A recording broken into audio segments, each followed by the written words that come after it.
Moon Mondays, unleash your feminine power with astrology. I'm Sheridan, your astrology life coach, here with this week's woman-centered insights. Harness astrology to unlock your full potential. Today is the Cancer full moon, so happy full moon to you. Like Cool in the Gang says, celebrate good times. Come on, let's celebrate. It's the full moon, right? We start this week of January 13th off with the Cancer full moon today. So that's exciting. Who doesn't love the full moon, right? So be sure to look for the moon tonight if you can, opposite the sunset, right? I have a really high horizon line because I live in the Rocky Mountains. So the sun will set and then the moon rises a little later. But if you have a pretty low horizon line, they're pretty, opposite each other. And as the sun sets, the moon will rise.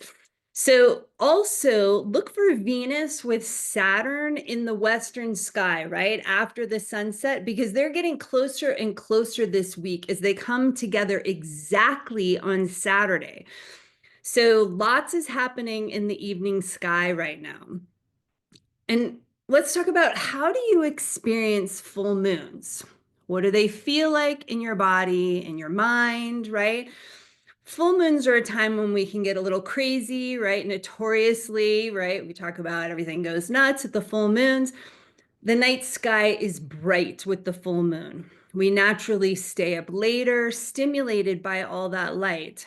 I wonder if this is where the modern focus on releasing at the full moon comes from, right? Where we let go, we're less inhibited, get a little wild. I love the full moon to get us a bit out of our boxes, and I'm going to suggest a full moon out of the box practice. Let's celebrate ourselves for this full moon, right? Think about your ancestors on the full moon. They would no doubt come together, build a fire, have some food and drink, celebrate the beauty of the setting sun and the rising full moon together in community. It would be a time to cut loose and have some fun, right? Now we have all this pressure around, what are you releasing at the full moon? And that has never really set right with me. It feels like more work, right? Not a celebratory party like Cool in the Gang encourage us to do, right? Here's some more lyrics from their song. There's a party going on right here, a celebration to last throughout the years. So bring your good time and your laughter too. We're going to celebrate your party with you. Come on now, right? And so that to me epitomizes what the full moon should be like, right? So I'm not saying focusing on releasing at the full moon is like a bad thing or you shouldn't do that. But I think it's more, I'm starting to wonder if it's more based in just letting go, right? Letting our inhibitions go, right? Getting out of the box, enjoying the stimulation that the full moon brings rather than more self-improvement work, right? That doesn't sound like a party to me at all. Just more constant, never-ending striving to fix how we're broken, right? I say enough of that, right? There's a time and a place. I'm all about self-improvement. I'm an astrology life coach. But I think the full moon is a time to celebrate, right? We need those moments that it's not constantly focusing on improving ourselves, right? Let yourself go a bit. You can work on releasing what's no longer serving you tomorrow as the moon starts waning, losing light, while you're possibly nursing your full moon hangover or exhaustion from staying up super late and having fun with all of your fellow moon sisters. So instead, tonight, let's celebrate you at this Cancer full moon. Cancer teaches us about unconditional love and nurturing, right? Loving ourselves means acknowledging and ultimately embracing our positive qualities, accurately seeing our full selves, our whole selves, not just judging our flaws constantly.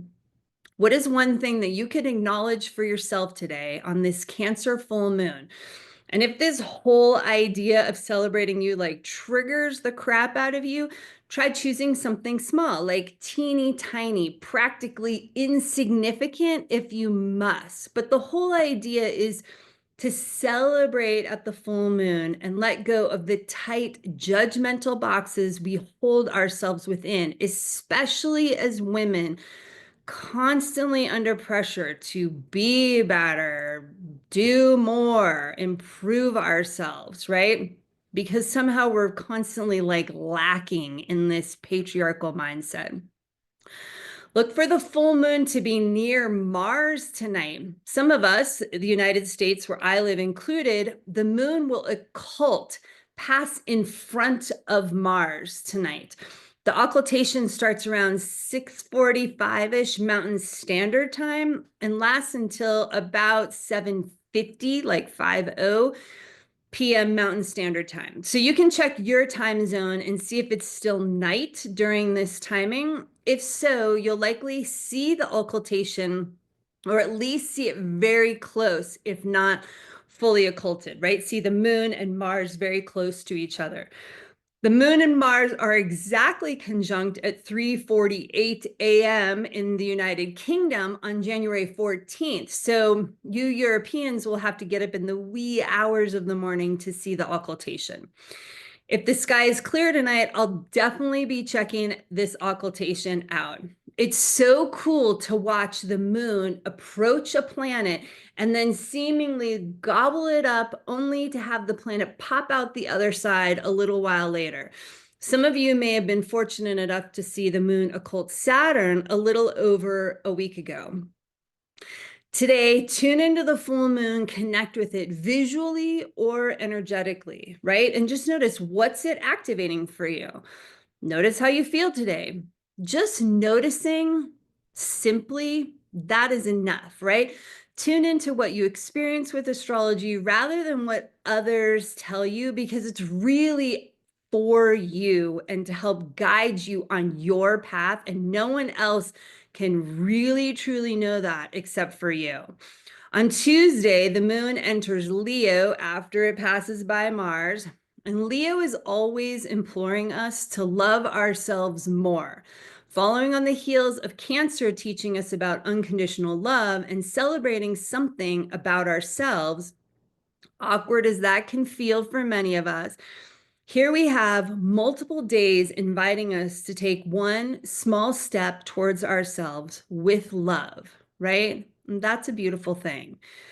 Thursday is a big day for the divine masculine, big time. We begin a new Mars cycle. So some astrologers look at when Mars and the sun are exactly together, the conjunction is the start of the cycle.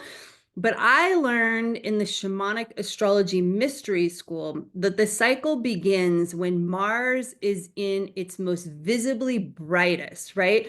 When it's the brightest in the sky. And that happens at its opposition to the sun, which is what's coming this week. So, like our ancestors, looking to what is visible as the start of the cycle, it's like the idea of seeing the first crescent moon as the actual new moon, not the dark of the moon time, right? Which we associate with the new moon in modern times.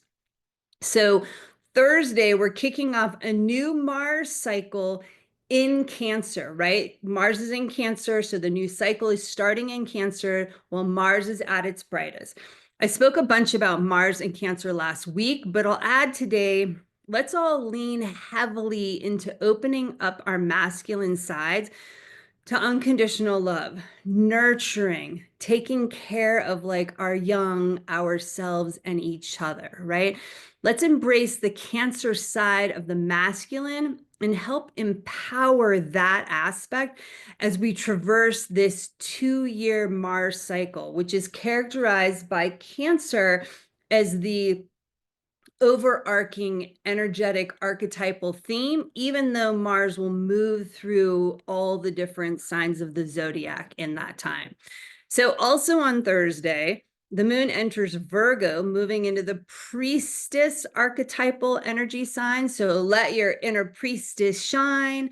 Let her out into the world. We need her as we consciously rejoin with our ancestral ways, deeply connected to the earth and sky, embracing our unity with the cosmos and abandoning our modern separation from it, right? Be sure to watch Venus getting closer to Saturn each night before they have their exact conjunction on Saturday. The moon will enter relationship focused Libra on Saturday as well. So, how does that feel to you? Where do your relationships with others teach you the lessons you need to know to truly be able to see yourself, right? That mirror reflection. That's what Libra is all about. Finally, on Sunday, the moon moves into Aquarius and we enter Aquarius season. There's a lot happening this week, right? Aquarius will bring us to the midpoint of winter for those of us in the Northern Hemisphere and the midpoint of summer in the Southern Hemisphere.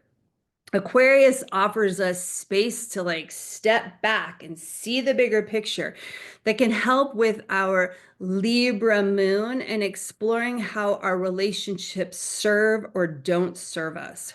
If you want to learn more about transforming your life with the moon, grab my free guide, 3 Steps to Changing Your Life with the New Moon at my website, sheridansemple.com, or click the link below. Comment, ask me questions, and like below. Thanks for watching, and I wish you an empowered feminine week.